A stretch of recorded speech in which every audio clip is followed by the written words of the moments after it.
Welcome to the Geeks and Greeks Podcast, where we bring you the latest and greatest in the world of sports. I'm Adam. I'm Pete. And I'm Tom, and in this episode for Wednesday, April 29th, 2026, we have Geeks and Greeks news. We will also finally go over our game of the week, Eagles versus Giants 2010. We have the NFL mock draft recap. We have an update on both the NBA and NHL playoffs, and we'll be discussing the Pinnacle of the Jacksonville Jaguars. So grab your favorite team's jersey, settle in with some snacks, and don't forget to like and subscribe, and get ready for an adrenaline-packed ride through the world of sports. And here we go.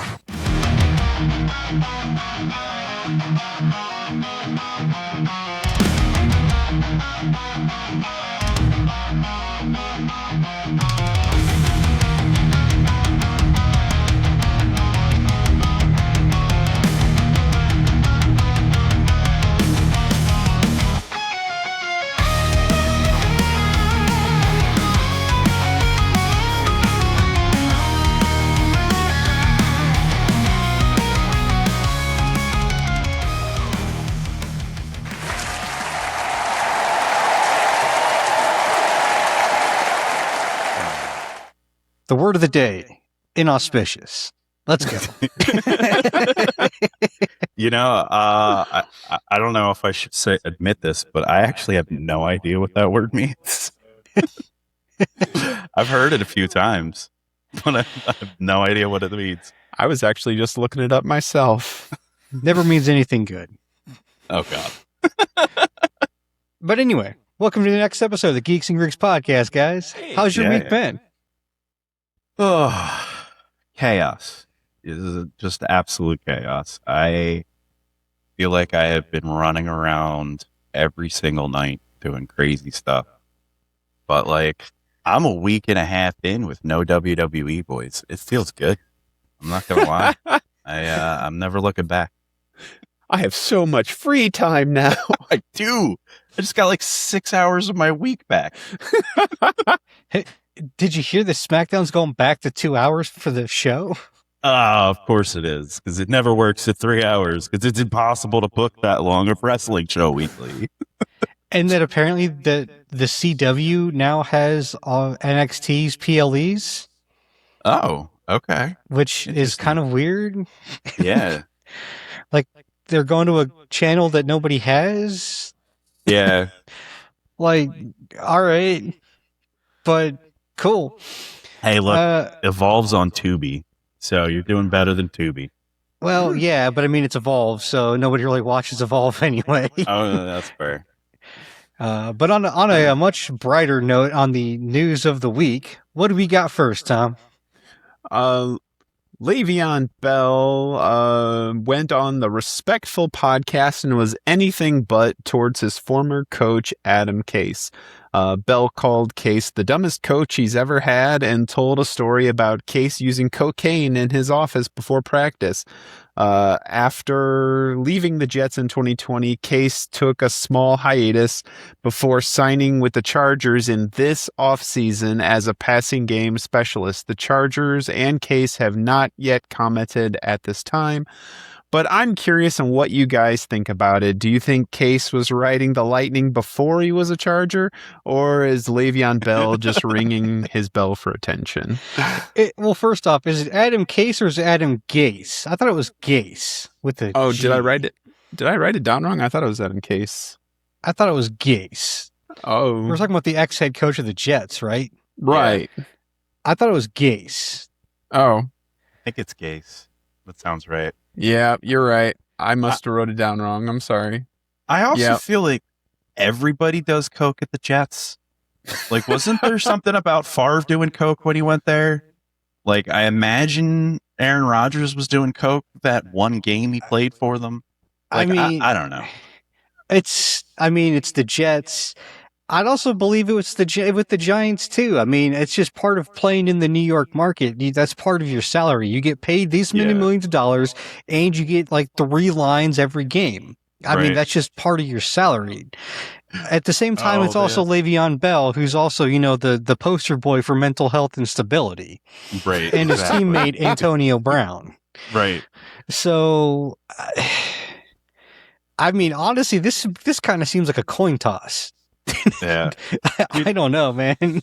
You know what it kind of reminds me of, though? You remember that time when I think it was Odell Beckham was in bed with like a OnlyFans model, and she went live on Snapchat or whatever. Oh, yeah. And he was in the background, and he ordered a pizza with pepperoni and cocaine on it. Yeah, let me get that pizza with pepperoni and cocaine.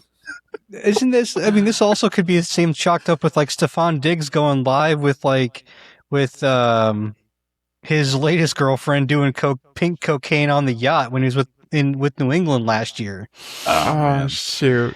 Is pink cocaine a who thing, was or that? did they just call Who it? who I'm did he not the one just to have a ask. baby with? It's like it's one of like a famous rapper. I can't remember her name though. That's gonna bug me because it's not Megan Thee Stallion. It's Rihanna? Cardi B. No, Cardi B. That's Cardi who it B. was. Cardi B had a baby? Yeah, it was Cardi They B and call her Stephon Cardi Diggs. Baby? I thought it was Cardi B. Maybe not. I thought it was Cardi B. But I don't know, man. I could be wrong. You're talking about a world that I barely know anything about. You're lucky I know Yeah. names of people. Right. like, Fair enough. Like I said, recognize that name. I Yeah. thought it was Cardi B, but I could be wrong. It was like him, Cardi B, and like two other chicks were all on a boat with like a pink powdery substance Oh, God. in lines close together. You remember when Cardi B was going to host SmackDown and did it all on Instagram from the front row, yeah. and we didn't watch any of it on the show? It was great. But moving on to the next story, this past weekend was the NFL draft, and I wanted to call attention to the Philadelphia Eagles drafting a defensive tackle in the 7th round at number 251 overall. UR Bernard, the Eagles drafted the 6'4", 306-pound Nigerian without seeing a single minute of game footage. I know this because Bernard has never played a single snap of organized football in his life. The Eagles recognized his elite physical traits such as a 4'6", 340 and a 39-inch vertical. Assuming he takes to the game, I can't wait to see what he does. I mean, at this point, I have no reason at all to doubt what Howie Roseman can do and how he can identify talent. So the fact that this dude was chosen and having never played a down of football over Diego Pavia, who's a Heisman finalist, speaks volumes over Diego Pavia's talent and abilities and the lack thereof. Yeah, I mean, you got to remember that Jordan Mailata didn't even know how to put on football pads when the Eagles drafted him. Yep. They turned him into one of the best tackles in the league, you know? Yeah. You can't teach speed and agility and that kind of athleticism. What? You said 6'4", 339, who ran a 4'6", 40 and had a 39-inch vertical. That's fantastic, and that's insane. Bioengineering is what that is. Yeah, like that's lab creation. Yeah. Like I mean, and as a 7th round pick, why not? Because what's the worst that happens? He doesn't work out, and oh no, you waste a 7th round draft pick. Yeah, but for a guy like that, I'll roll the dice on a 7th round draft pick. Yeah, absolutely. I mean, honestly, you could probably even roll a 6th round draft pick on a dude like that. Honestly. Yeah. But shed no tears for Diego Pavia, because he has been signed by the Ravens to a 3-year contract for an undisclosed amount and tons of stipulations. Speculation puts the contract value at somewhere between $885,000, the league minimum, up to $1 million flat, which sounds like a lot considering that he made $2.5 million in NIL money last year. How high are those Doc Martin lifts you think that he's going to be wearing while he's on the field? I mean, they got to do something for him to see over the line, man. Yeah. Dude's 5'8" on a good day. They say he's 5'9", 5'10". I don't believe it. 5'10" is what they got him at the combine. There's no fucking way that dude is 5'10". I am taller than him. I'm There's taller not than a him, chance. but He's got to get some sort of lifts in those cleats. Otherwise, he's never going to see over the offensive line. I mean, he's not playing quarterback. If they're going to he has to switch positions. Yeah. Some are speculating that this was done in an effort to make the Steelers more desperate, considering their current quarterback situation with an AWOL Aaron Rodgers, to whom the Steelers have placed an unrestricted free agent tender. This means that Rodgers will receive a 10% salary increase in 2026, or the Steelers will receive a 2027 draft pick if Rodgers goes elsewhere. Dude, nobody's wasting that kind of money or draft capital on a 43-year-old crackhead. No, it's not crack. It's peyote. Ayahuasca. Natural crack. How about that? That's all that is. It's just natural crack. Dude, Rodgers wasn't good last year. His stats make him look way better than he actually was. And they were on a team that made the playoffs almost by default because the entire division was suck. Yeah. It's like somebody had to win the division and everyone tried to lose it. I still love that fan theory. Is like, why did the Ravens sign Pavia? They don't need a quarterback. It's like, no, but the Steelers do. So, I mean, they drafted a quarterback though. They drafted Drew Aller in like the third or fourth round. So I mean, they already drafted one quarterback. They have Will Howard from last year. It's like, yeah, while they may not have signed anyone in free agency, they have a dude they drafted last year who Will Howard was the quarterback of the Buckeyes when they won the championship last year. They drafted a quarterback this year in the third round. Like, they have a couple guys on roster that can be starting caliber quarterbacks. They just haven't brought back Aaron Rodgers, who's probably still in the darkness somewhere in like upstate Wisconsin or Canada somewhere. Oh, shoot. But that brings us to the next segment of our podcast, a word from our sponsor.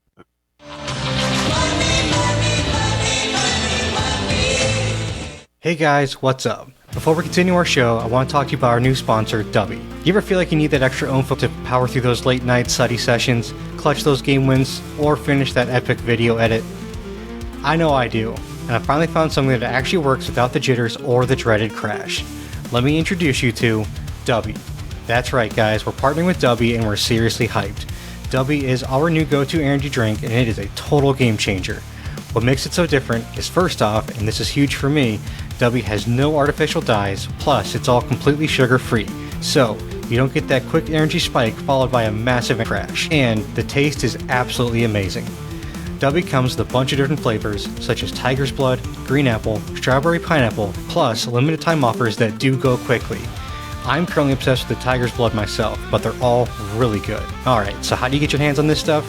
Head on over to dubby.gg and use our code GEEKS10 for 10% off your entire order.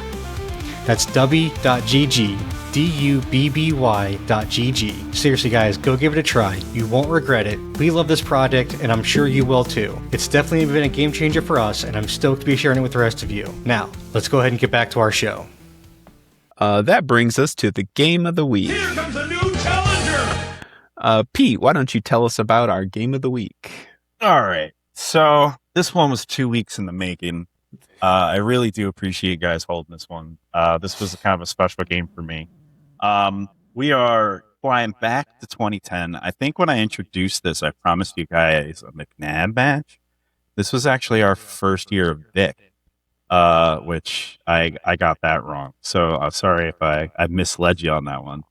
But I mean, to give you a little bit of overview of where we're at in Eagles history, we had been making the playoffs every year at this point. Where we make the playoffs this year, it was our third year in a row. Vic has his best passing year of his career this year. He had 100% or 100.3 or something passer rating. He had 62.9% completion ratio. He had over 3,000 yards, which I know it doesn't sound like a whole lot, but he also didn't play the whole season. He only played, I think, like 10 games. And we're going into this game where the Eagles are like number one in offense, I think, in the NFC. And they come out.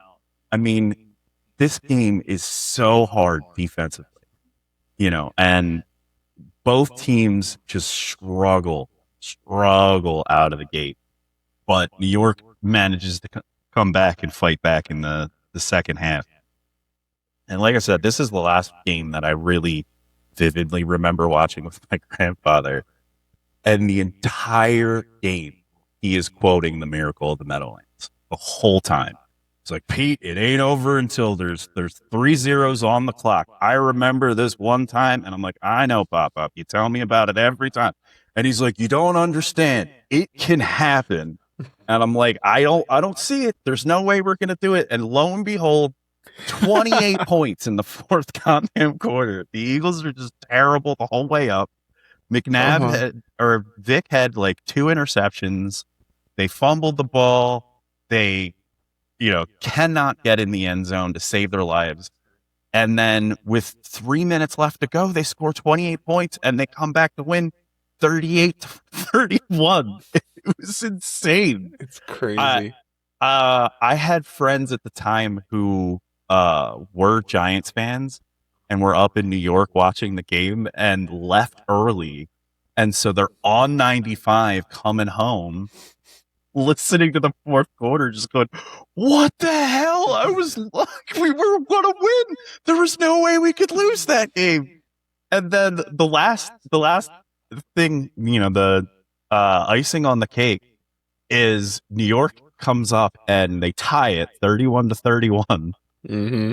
And Tom Coughlin is the coach at the time, walks up to the kicker and he's like, I don't care if you kick it straight out of bounds.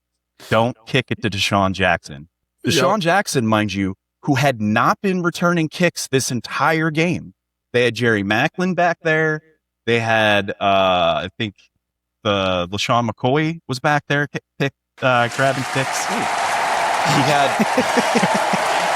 He's giving you applause because you picked out the right 2 people that were back there returning kicks and punts. Oh man! So and I think DeSean Jackson had 1 catch in this game, 1 maybe 2. But he says, "Don't kick the ball to Jackson." And what does he do? He kicks it straight at Jackson, who drops it, picks it up, and runs it in for a touchdown. It was insane. And it was exactly like that scene in The Waterboy. You beat me to it. It's like here's where the other team drops the ball and oops, he has time to pick it up and dust it off and make sure everything's okay and run it in for a touchdown. And when Jackson is running it in to the end zone, he cuts across because he's trying to make sure that the time runs out on the clock before he scores. Mm. And as he cuts across, my Pop-Up jumps out of the chair. And this man, mind you, at this point is like 80 years old. And he jumps out of the chair. He's got 2 fists in his head. He's 2 inches from the TV screen. And he goes, get in the end zone, you idiot! It's so funny. And then he turns around and he's like, see, Pete, this is what I told you. It's the miracle of the Meadowlands #2. Oh, God, it was so great. Oh, that's awesome. So it's funny, like as I'm watching this game, the first note that I had was on the very first Eagles drive when Vic threw that interception. I'm like, the first thing I'm like, I could see Pete and Pop-Up Lindsay just losing their fucking mind at the TV in that first interception. Oh yeah. Just calling Vic a bum and just throwing shit at the TV from across the room. It's the first note that I had. Oh man. I think the only reason beer cans didn't get thrown was because Pop-Up always made us drink out of glasses, but he'd make us drink out of little tiny glasses. So it's like 4 ounces at a time, and you got to go back to the kitchen and refill from the can from the fridge. Very That's a smart policy right there. That's good. Clearly he grew up in the Depression. So did either of you notice who the defensive coordinator was for the Eagles at this game? It was. Oh, I know who it is. Sean McDermott. It was Sean McDermott, head coach of the Bills. Yeah. Or was head coach of the Bills, yeah. Right. Yeah. So he actually trained under Jimmy Johnson, who's widely considered one of the best defensive coordinators in Philly of all time. And he was supposed to be like the protege. And then I don't know if it was after this year or the next one, but he left for the Bills to be a head coach. And it's taken us forever to get a defensive coordinator and to replace him. I don't think we really did until Vic. I know Schwartz got us a Super Bowl, but nah. Well, it's funny because like he was a D coordinator, but like Buffalo's always been known for their offense, and I mean ever since at least Josh Allen came along, and it's like, how did he go from a defensive coordinator coach to an offensive coach up in Buffalo? When did that switch happen? Hey man, either you change or you die, right? You know? I guess, man, it's crazy. I just didn't know he was a coordinator in Philly like that. I'm like, well, that's kind of cool. Wasn't expecting that. I just thought that was kind of neat. But yeah, this game was kind of fun to watch. And as I'm watching this game and the first half is ending, I'm like, man, this first half is like watching the first half of like Falcons Patriots in Super Bowl 51. His Giants are just slaughtering them. I'm like, knowing what's gonna eventually have to come in the second half, I'm like, well, it's like watching Tom Brady come back in the Super Bowl. Eventually, at some point. Yeah, that was the craziest part about this was I know what's going to happen, but I'm just watching the clock and I was like, we're like 4 minutes into the fourth quarter. It's going to turn around soon, right? I mean, right? It was 31-10 with 8 minutes left in the game. And then it's like someone flipped a switch and everything came up Eagles for the next 8 minutes. Well, like, I mean, you had said, Pete, that Philly had the number one offense. They mentioned at the beginning of this game that the Giants had the number one defense in the league at this point. Oh, yeah. So it was number one offense versus number one defense. And for 28 minutes of the game, the defense was there. They showed why they were the number one defense in the league, man. Yeah. And it's funny because like when they were introducing like the offense and defenses the way they do in the beginning of every game, usually at least with the Eagles, I usually recognize most of the team, like the starters at least. I didn't recognize almost anybody on the defense in this game. Like I recognized Asante Samuel, and that was about it. Like I didn't recognize almost anybody else on the defense for this game.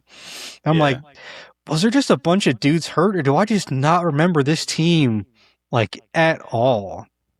Yeah, I mean Trent Cole was on it. He was kind of big for a while. That is literally the only name on this list that I would pull off outside of Asante Samuel. It would be somebody you should know. Trent Cole, I think he was our sack leader for a while. Yeah, like there may have been like one or two others from like that I remembered from other teams, but like off the top of my head, I don't remember them. But like I don't remember them as Eagles. I remember them from like other teams that like had come to Philly for a couple years.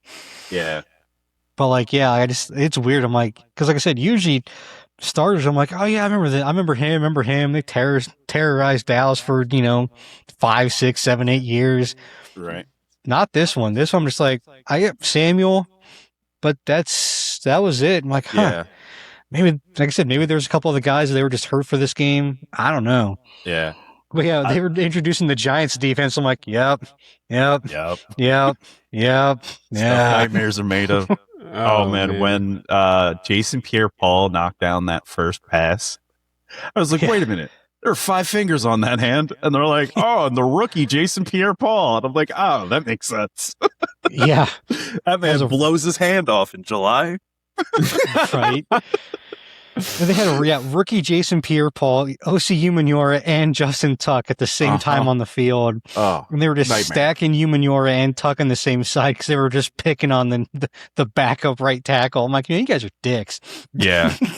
Then they tried moving King Dunlap to the right too. And I mean, that guy, he was a walking billboard, but you know what billboards are made out of? Paper. Plywood. He was huge. He'd get in the way, but he would crumble the second you touched him. Well, yeah, that's why they put him on the right, because that's where King Dunlap was. So they put him on the right to just make him fold. Oh, man. The year after this, they put King Dunlap to the left, and Vic always dropped back to the left, and his passer rating drops to like 48%. It's like the guy is 6'9" and 390. You cannot put him in front of someone who is 5'11". Fuck, you just can't. Well, because they had Trent Peters on the left. Did they move Peters to the right side? Jason Peters, and Jason Peters was plagued with injuries. But yeah, they did move him to the left at one point, probably due to an injury. I guess I would assume that Peters would be moved to the right because since Vic's left-handed, the right side would be his blind side. Yeah. So that'd make sense to put Peters on the right because he's protecting the blind side. Yeah, that's probably what they did then, yeah. So, but yeah, this was a fun game. But yeah, it's like I said, definitely, like I said, some of these are just jogged on memory lane. I mean, I remember these games more than Dallas games because, like I said, at this time frame, Dallas was trash, so I didn't pay attention as much. Yeah. And we just didn't get Cowboys games up here either. So we got more Philly or Giants games or even Commanders games for that matter here because they were closer and better games. Yeah. And so, Tom, what is our game of the week for next week? All right. Allow me to tell you a little story. Back in the 80s, there was a little-known quarterback named Joe Montana. Came from Notre Dame. He won 4 Super Bowls and created a dynasty for the 49ers. We're not watching any of those. Now, then after the 92 season, Montana goes to Kansas City and little Steve Young takes over and spends the next 2 years being constantly compared to Joe Montana. Then the 94 season gave us Super Bowl 29, San Francisco 49ers versus San Diego Chargers. You have Steve Young's 49ers with Jerry Rice, Deion Sanders, Ricky Watters before he became an Eagle against Stan Humphries Chargers and Junior Seau. When you watch this game, your eyes are not going to be playing tricks on you. That is a McCaffrey playing for the 49ers, but no, it is not Christian McCaffrey or a time traveler. That is Ed McCaffrey, Christian McCaffrey's father. Or is he a time traveler? I didn't know that he was on that 49ers team. That's cool. He got 3 rings. You will never guess who the halftime show is for Super Bowl 29. Indiana Jones. That's right. The title of this show was Indiana Jones and the Temple of Forbidden Eye, produced by Disney to promote their new Disneyland attraction. That is how things worked back in the 90s. Wow. The halftime show was a commercial. I actively remembered this halftime show. I really enjoyed it. Man. We're going to have to talk about that. For sure. But yeah, Super Bowl 29. Can't wait to hear your guys' thoughts on it. Nice. Oh, nope, not that one. Okay, so moving along to the NFL draft. About a week before the NFL draft, the Geeks and Greeks did a mock draft where we made our guesses, and let's go over and see how we did. Now, to recap how the points, basically, if you guess a player in a team, player in a pick, or a traded team in a pick, you get a point. If you get all 3, and bonus points if you get all 3 and a traded team.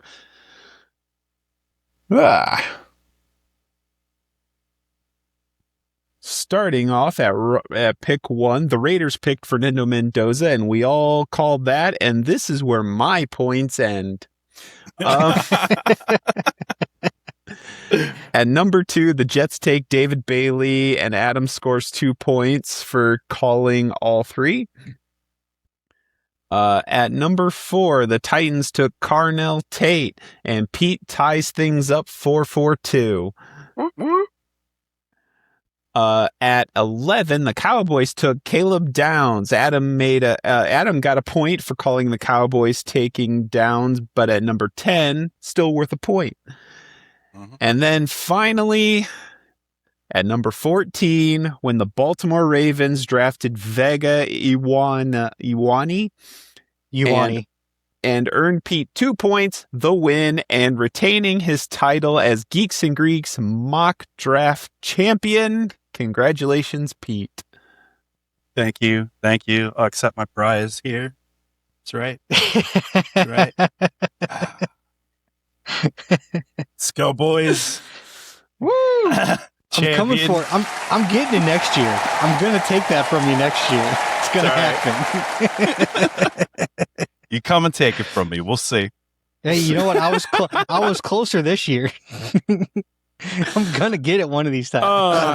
I'm just hoping to break 2 points next year. Yeah. Hey, you know what? I improved. I was last year, got second place this year. So next year, by default, means I'm going to win.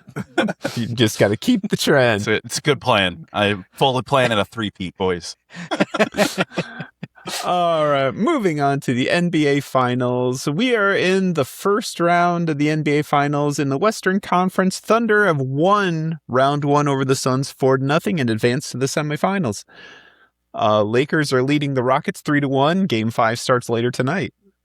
Spurs win round 1 over the Trailblazers 4-1 and advance to the conference semifinals. And the Timberwolves are leading over the Nuggets 3-2. Game 6 is tomorrow. In the Eastern Conference, Magic lead over the Pistons 3-1. Game 5 is wrapping up about now, probably. Cavaliers are tied with the Raptors 2-2. Game 5 is wrapping up pretty soon. Knicks lead over the Hawks 3-2. Game 6 is tomorrow. Celtics lead over the 76ers 3-2. Game 6 is also tomorrow. Any favorites so far? I mean, as far as the first round series goes, Yeah. I mean, right now, Orlando, which is crazy because Orlando's the 8 seed. That's something that needs to be mentioned. Orlando's the 8 seed, and they're beating the Pistons as the 1 seed 3-1. 3-1? So right now, it's actually, they are in the 4th with 9 minutes left to go, and Detroit's winning by 10, which with 9 minutes, that means nothing. That means nothing. Yeah, So right now, Toronto is beating Cleveland by 5 with also about 9 minutes left to go in the 3rd. So either one of those games is anyone's game at this point. So I'm still the most excited for the playoffs in general for the Spurs. I have enjoyed watching Wembanyama play in the playoffs in the first round. They would have swept to Portland had Wemby not been hurt that one game Portland won, and they only won by 3 points that he didn't play. He played 12 minutes and then got a concussion, came back for game 3, and they didn't win a game again. So that's kind of what I'm excited for the most, to be honest. Yeah. The Hawks are leading the Knicks, and the Hawks are also the 6th seed. So as of right now in the East, there's 2 upsets brewing right now for two of the favored teams, New York and Detroit. Yeah, I have not watched any games yet, but I have been really enjoying the roller coaster that has been the 76ers over the last 3-4 weeks. Just everyone being injured, and then they were all going to come back all at the same time, and it was going to be this great playoff push, and then none of them come back in time enough to save them, and they end up in the play-in tournament, and they make it, and Joel Embiid is supposed to come back, and everything's going to be great, and then the dude gets a fucking appendicitis. He has his appendix removed. This is crazy to me.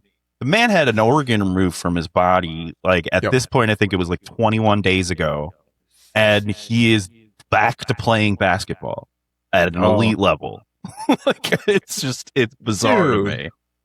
I just don't understand how that man keeps getting paid when his availability is 5%. Oh my God, I know. It drives me nuts. But what are you going to do? We didn't just mortgage the future. We mortgaged our past. We mortgaged our present. Everything is wrapped up in Joel Embiid. And his contract is not one that's over any time. It's for the next 2 or 3, like at least like 3 years, I think.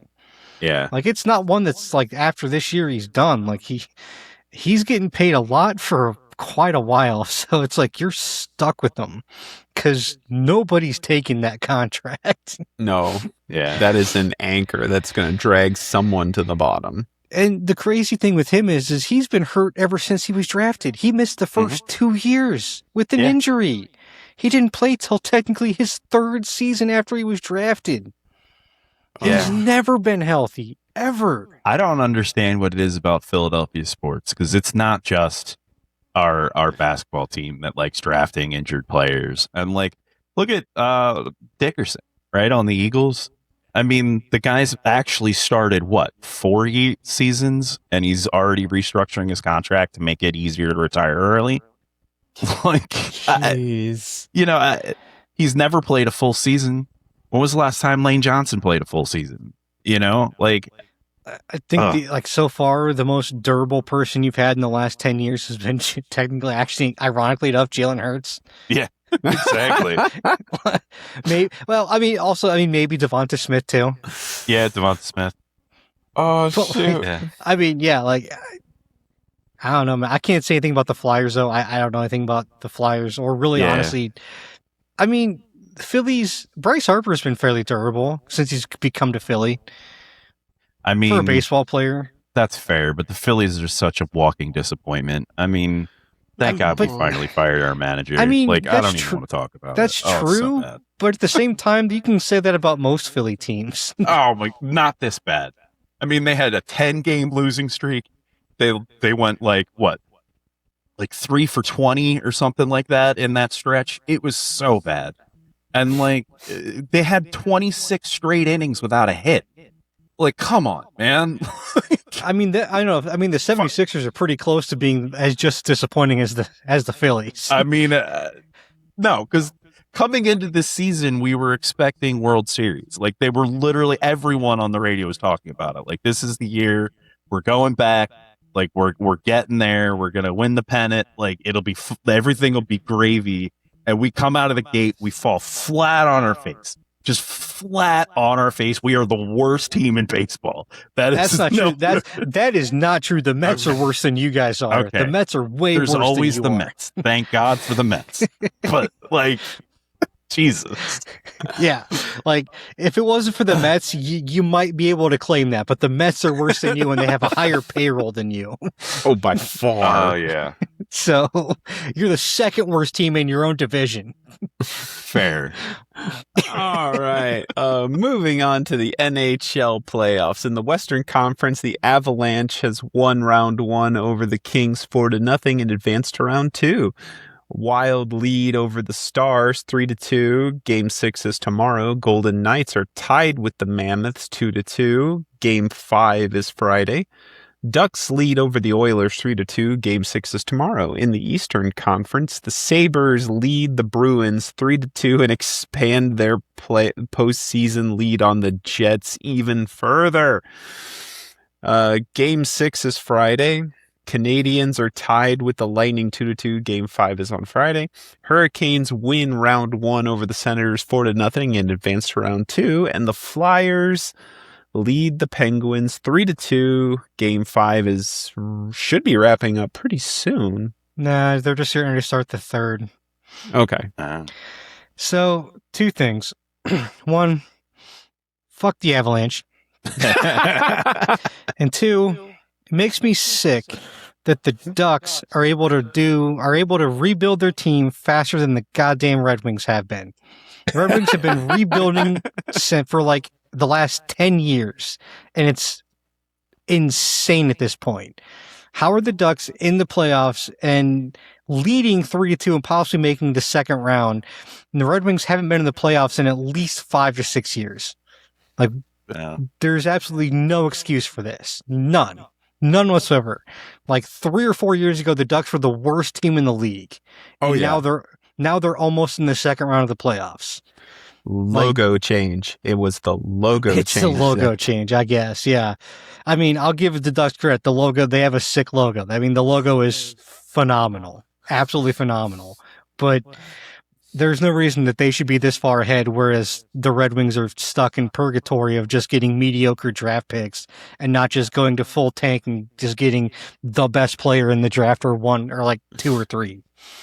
Like, yeah. And come back to fuck Colorado. I was just going to throw a fuck Pittsburgh in there for you. Just fuck Pittsburgh too. Yeah, we'll go with that. Yep, I'm cool with that too. I have an interesting anecdote there. I went to a wrestling show this weekend with my kid up in North Philly, and it's just, a local indie show. And Lee Moriarty was there defending the Ring of Honor Pure Rules Championship, which was super cool. And when he came out, everyone was cheering for him, and then they billed him from Pittsburgh, and the crowd just switched to a fuck Pittsburgh chant. It's so great. Fair. And I honestly, I don't know why I missed it, but yeah, Pittsburgh versus Philly on that. Yeah. Yeah. Fair enough. Yeah, I just totally skipped over that because I didn't even think about it. Yeah. Oh, shoot. And I mean, even a couple years ago, Philly sucked in the NHL. Like they were trash just like 2-3 years ago. Yeah. Last year. Yeah, like Buffalo was one of the worst teams like 2 or 3 years ago. And now they're on number 1 seed and about to win. Like, what the fuck is going on, man? Like, I don't understand why Detroit can't build a team when the man that built the Lightning into the dynasty that they are now is now running the Red Wings and has been for the last like 4 or 5 years, and yet he can't build them into a dynasty. Just fucking like I don't get it, man. I don't understand. That brings us into the next segment of the podcast, The Pinnacle, where we examine a specific team of the NFL and speculate on the best players of each skill position. This week we examine the Jacksonville Jaguars. Adam, who stands out as the best Jacksonville Jaguar quarterback? I know we made fun of the Jets before. This may be one of the absolute worst teams in the league when it came to doing this, to be honest with you. Oh my God, it was painful. I know that the Jaguars are one of the newest teams in the league, with them and the Panthers coming in both in 98 and the Texans coming in 2002. Yeah. But my God, was pretty much every position slim to nothing in this shit, dude. Yeah. Like, I felt bad because it's like there was really nothing to pick for a lot of these. But like, I mean, for me, the quarterback was honestly not even really a choice. It's Mark Brunell. He was the first quarterback, and he's been by far the best quarterback they've had. He's been the only quarterback to take this team to the AFC Championship game besides Blake Bortles, and it sure as hell wasn't going to be Blake Bortles. That's number one. He's also been the quarterback that started the most games for him, bar none. Like, he was there the longest, and he did well. Like, he had 25,700 yards and 144 touchdowns with a 60% completion percentage in 3 Pro Bowls, which, I mean, no all pros, but when you think of the time frame he played, the 95 to 2005, I mean, in that time frame, look who else is playing in the league. You're probably not going to make it, honestly, unless you have like one freak standout year. Yeah. Tom Brady, Peyton Manning, Ben Roethlisberger, Eli, I mean, all these different guys. Like, I mean, he played well, and it really wasn't even close. And I was tossing up for number 2 because, like, you had David Garrard, you had Byron Leftwich, but neither one of them played that long. It came down between Blake Bortles and Trevor Lawrence, and I'm like, I can't pick Blake Bortles because he sucked for like 6 years. He had one good season, which, to me, one good season is a fluke. Yeah. It had to be Trevor Lawrence, which sucks to say because he's only been there for 4 years.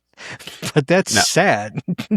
So I'm going to jump the queue real quick, and I agree with everything Adam said.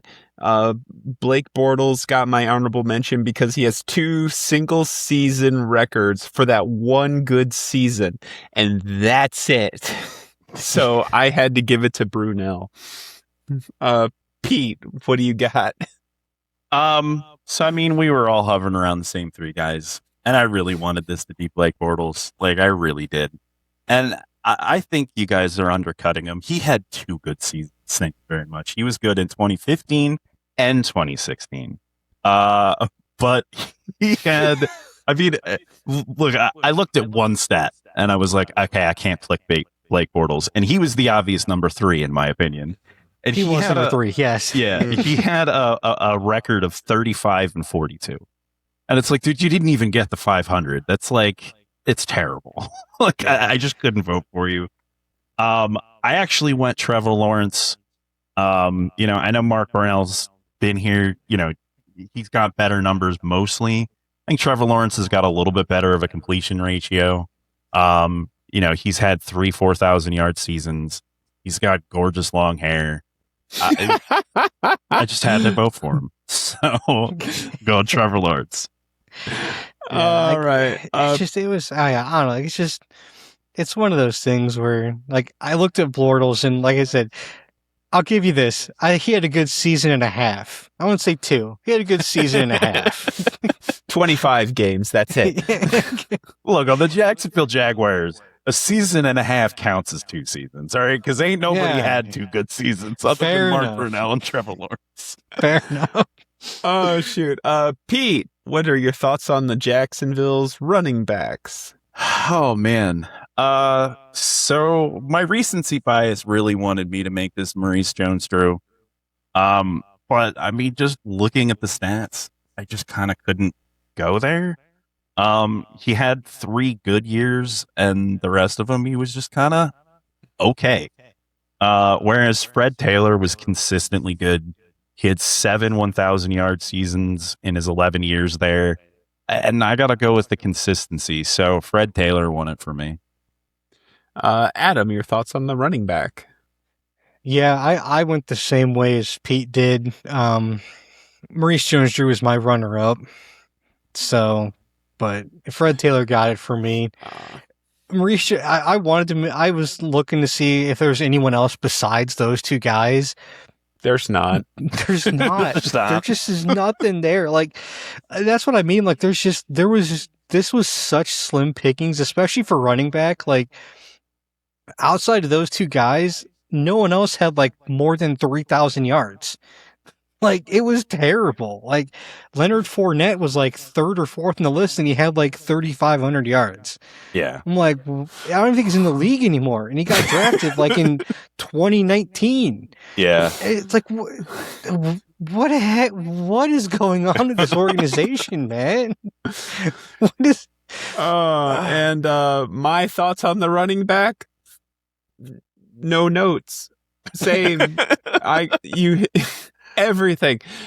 My biggest thing was, does Jones-Drew's spike outweigh the consistency of Fred Taylor? And that was my biggest conflict. And I got to go with you guys that I would rather have pretty good consistency over bad, good, bad. So... Like, the only way for me, if you had that spike, is if that spike happened to come in like a Super Bowl season, which it did. Right. It didn't. Or a 2,000-yard season. Yeah. That'd do it for me. Adam, your thoughts on the wide receiver? Again, this came back like there was 2 guys and then nothing. Just 2. And it was the first 2 receivers at the start of the franchise. Jimmy Smith and Keenan McCardell. Like, that was it. Yeah. Like, it is funny because I didn't realize Jimmy Smith got drafted by the Cowboys and then played for 3 games and got hurt apparently, and then got shipped out to Jacksonville, probably in the expansion draft, I'm guessing, because he got hurt, had appendicitis and didn't play for a season, and then had complications or got hurt, didn't play the next year either, and then was in the expansion draft and went to Jacksonville. Like, that's how he wound up in Jacksonville. But like, I mean, Jimmy Smith again, like, he played pretty much his entire career in Jacksonville and had almost 1,000 yards every season. Yeah. And just about 10 to 11 touchdowns every year too. So, I mean, again, just straight consistency every single year. And 2 All-Pros and 5 Pro Bowls, which is also pretty good when you have an almost like 9 to 10 year career in there. So, yeah. And the consistency there is what I went with. So, Pete, your thoughts on the wide receiver?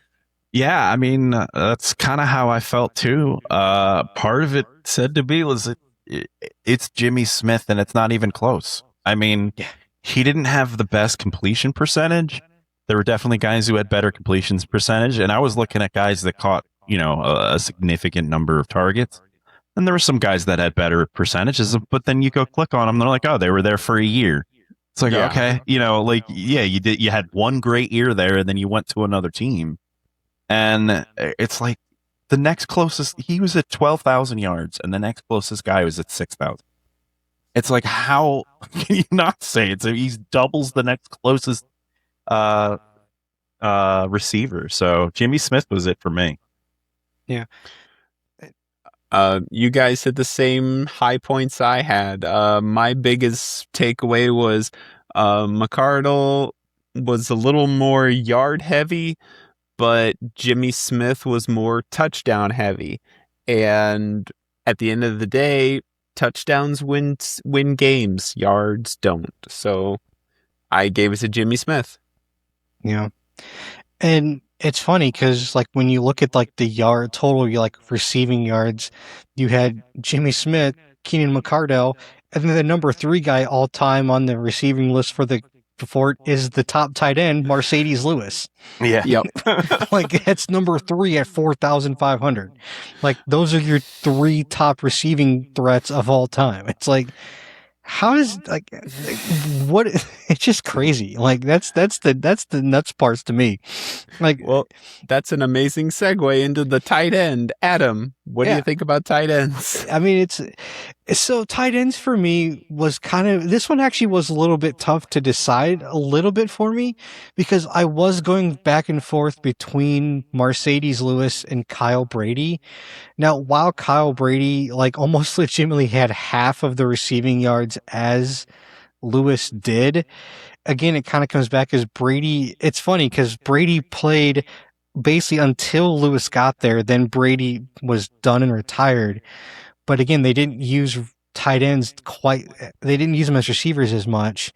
But he set that point in the beginning of the franchise. And he was kind of one of those early franchise guys that was kind of known as a Jaguar, like as one of the Jaguars in the beginning of the franchise. So that's kind of why, to me, he was a bit more important. So maybe his stats didn't show as much as other guys did, but he set the tone for the franchise in the beginning of the franchise. So, but I had Pete. Mercedes Lewis as my number 1. All right. Pete, your thoughts on the tight end? Yeah, I mean, I also went with Mercedes Lewis. When I think of Jaguars tight end, he's the first name that comes to mind. He kind of, to me, is their franchise tight end, if you will, as you were alluding to. I feel a little differently, but I didn't really follow them when they first came into the league, so that's probably why.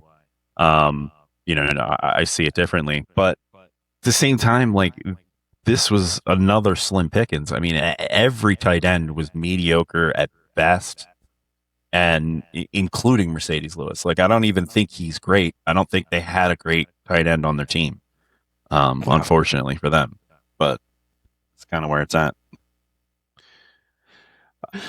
So basically, Lewis had an amazing 12-year career and was able to put up really good numbers despite the revolving door of really bad quarterbacks the Jaguars experienced in his tenure. He had to put up with Gerard, Leftwich, Gray, Lemon, Luke McGowan. Yeah, he was a Jaguar. He wasn't just a bad McGowan. Brown. Damn. Todd Bowman, Trent Edwards, Blaine Gabbert, Chad Henne, and then Blake Bortles. He had 10 quarterbacks in 12 seasons, and he was still able to keep pace with Mercedes Lewis.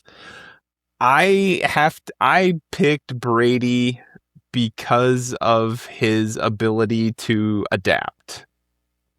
That's fair. And that is the only reason I picked him. I was like, wow, how did you do this good and have that many quarterbacks? So wait, did you pick Mercedes Lewis or Kyle Brady? Kyle Brady. Okay. All right. Oh, I mean, you picked no, I think Mercedes Lewis. Mercedes didn't you? Lewis. Okay. Yeah, sorry. That's what my notes are bad. I'm sorry. For clarification, Tom picks Mercedes Lewis. Mercedes Lewis. Yes. Okay. Because Kyle Brady had the stability at the Mark beginning. Brunell, yeah. He had Brunell.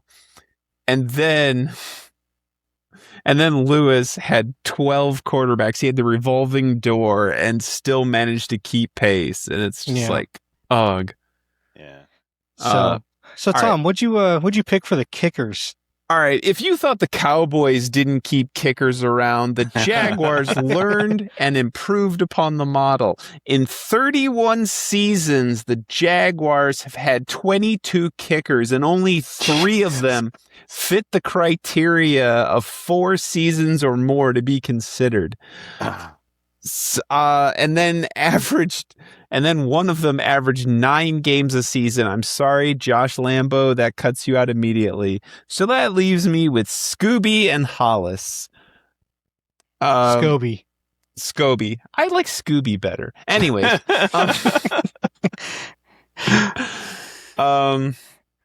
Adjusting for career length, these two are hilariously similar performance, but because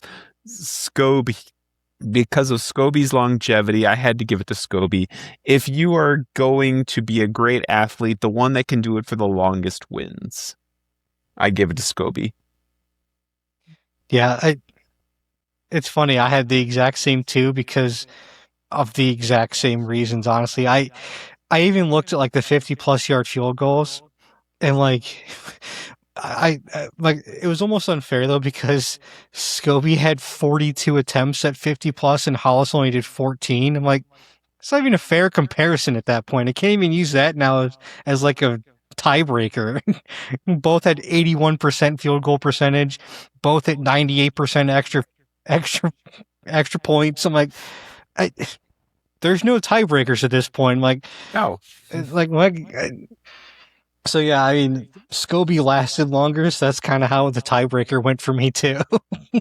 But yeah, good. Oh, but one quick note. I want to put in a caveat that I acknowledge the current kicker of the Jaguars, Cam Little, who just started in 2024 in his second season, has already set the all-time NFL record for the longest field goal at 68 yards. I think that if we revisit this exercise in about 4 years, he may take this spot. But until then, I'm giving it to Scobee.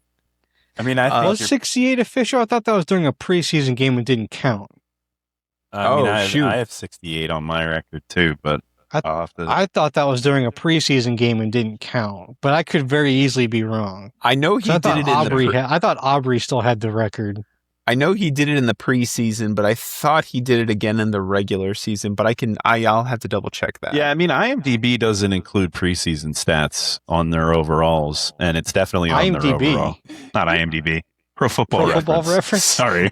Like, wait, IMDb's not tracking pro football stats? What? Yeah, man, you didn't know? I did not. That's a new one. Man. And I mean, Tom, I think you hit all the points that I was going to get at. I think, honestly, it came down to Scobee and Cam Little for me. I think the reason Scobee is edged out is because Cam Little hasn't been around longer enough. Yeah. But not only, is he making 90.5% of his kicks, he's got the 68-yarder. He had a 59-yarder the season before. And he's, 13 for 16 from 50 yards. And to confirm, it was against the Raiders November 2nd of this past season that he broke the 68, that he kicked the 68-yarder and set the record. Okay. Yeah. Previous record was Justin Tucker at 66 yards. There you go. I mean, the thing is like, Scobee was pretty good too. He had good numbers past 50. He had a good completion ratio, and he was around longer. I think we have to go with him, but I think you're being generous with the 4 years. I think if we revisit this in literally 2 years, it will be different. And I think if we revisit it in 3 years, it will be the same. because Cam Little will have clearly moved on to another team because 4 years of the Jacksonville Jaguars is too much for anybody, and they're just going to leave. Oh, shoot. All right. Adam, have you given us your thoughts on the kicker? Or you? I had Scobee as well. Yeah. Okay. Sorry, we got out of rotation and just messed me up. No, you're fine. Yeah, no, I had Josh Scobee and Mike Hollis as well. Like I said, Cam Little's only been there for 2 years, just totally negates it. So, yeah, right now 2 years puts you in the very large pool of every other Jacksonville quarterback that was there for 2 years. 2 years. yeah. Yeah. But that's it for the Jacksonville Jaguars. Tell us what you think. Who did you agree with? Who do you think is a complete moron? Let us know in the comments section, and tune in next week when we examine the pinnacle of the Indianapolis Colts. Woo! I can't wait to see who the all-time Colts quarterback's going to be. Johnny Unitas. Okay, Jeff George. Fuck that. Oh, man. All right. So we will go ahead and move on into our final thoughts. Tom, why don't you go ahead and kick us off here? Sure. Our thoughts and prayers go out to the friends and family of Josh Mora, the 8-year defensive end who played primarily for the Cardinals between 14 and 21. He was 35 when he passed. Many sad returns. Congratulations to Carson Hackover, winner of the NASCAR Cup race at Talladega. Congrats. The WNBA season starts next week, so go ahead and get your tickets. Should be a fun time. And I want to give a quick shout out to Caden Curry. This young man was selected by the Colts in the 6th round. He's a defensive end from Ohio State, but before that, he went to Center Grove High School in Greenwood, Indiana. My daughter's show choir competitions compete against Center Grove very often, and is one of their strongest competitors, and I thought it was so cool when I heard that one of the newest Colts is from Center Grove. Congratulations, Caden. Nice. So he kind of needs to come back home then. Yeah. All right, Pete, what you got? Yeah, it's a few weeks ago, but I have not yet congratulated my boy Darby Allin for finally winning the big one. AEW World Heavyweight Champion beat MJF with a headlock takeover for the belt. It was pretty awesome. They have now fought 3 times. All 3 times the winner has won with a headlock takeover, which I think is pretty funny. But yeah, it's a long time coming. Very well deserved. Went from cutting promos on literally on the top of Mount Everest and planting the AEW flag on the top of the world to being world champion. So, and I mean, 7 years ago, he was living in his car under a bridge in Seattle. So, kind of nuts. Still dresses like it. I mean, he does.